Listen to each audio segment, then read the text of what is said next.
গল্প অমরত্বের অভিশাপ।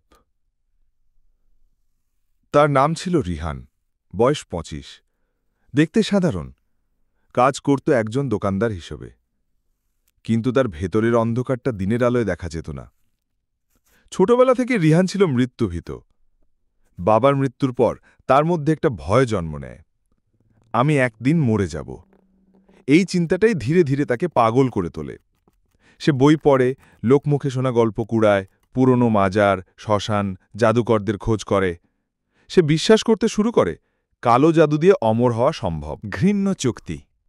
রিহান একদিন খুঁজে পায় এক বৃদ্ধ লোকটা, মানুষ না যেন, চোখ দুটো বরফের মতো সাদা, মুখের চামড়া যেন মৃতদেহের মতো ঝুলে পড়ে আছে।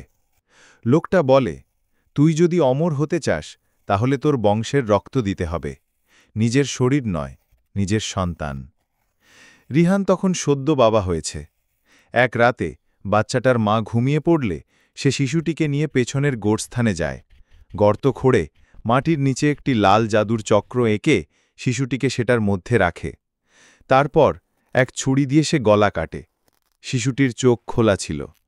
সেই রাতেই বৃষ্টি নামে, আর কাঁদে না বাচ্চাটা, কাঁদে আকাশ।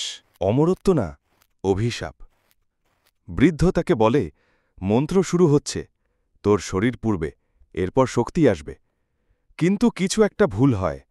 মন্ত্র শেষ হতেই রিহানের দেহ কাঁপতে শুরু করে, হাড় গুঁড়ো হতে থাকে ভিতর থেকে, চোখ গলে পড়ে, জিভ লম্বা হয়ে যায়, ত্বক ছিঁড়ে বেরিয়ে আসে কালো আশে ঢাকা পিশাচ দেহ।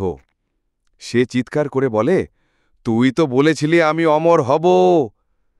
বৃদ্ধ রেসে বলে, হয়েছিসই তো, মরবি না কখনো, শুধু প্রতি রাতে খেতে হবে মানুষের প্রাণ। রাত হলেই নরক নামে। প্রতিটি পূর্ণিমা রাতে রিহান নামে শহরে, মুখ ঢেকে ছায়ার মতো ছুটে বেড়ায়। সে কারোর গলা কেটে ফেলে, কারোর হৃৎপিণ্ড বের করে ফেলে। কিন্তু কেউ জানে না কে করছে, কেন করছে।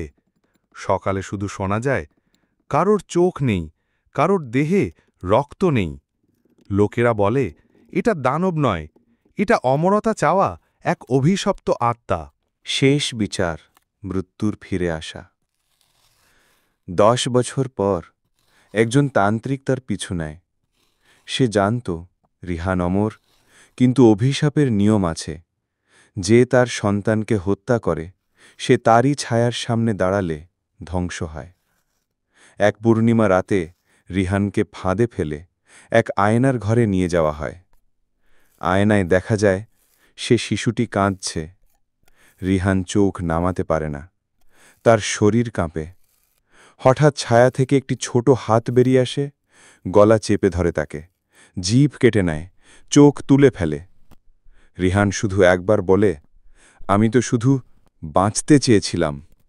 তারপরে তার শরীর জ্বলে উঠে ছাই হয়ে যায়।